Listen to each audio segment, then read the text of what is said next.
ఒక మంచి మాట నాకు చాలా ఇష్టం బైబిల్. ఆయన నలిగిన వారి ప్రాణమును అలక్ష్యం చేయడండి. నాకు చాలా ఇష్టం ఈ మాట.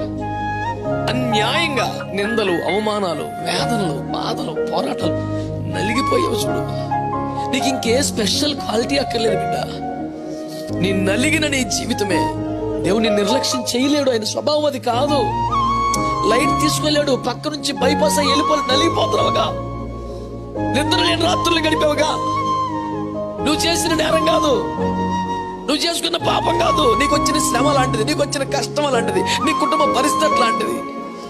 అయినా విశ్వాసం వదులుకోలేదు, ప్రభువును వదులుకోలేదు. నీవే నలిగిపోయావు. ప్రభువును వదిలిపెట్టి లోకంలోకి వెళ్ళవు. ప్రభువును సంతోషపరిచే స్థాయికి రాలేకపోతున్నావు, నలిగిపోతున్నావు నువ్వు. నా యేసయ్య స్వభావం తెలుసా?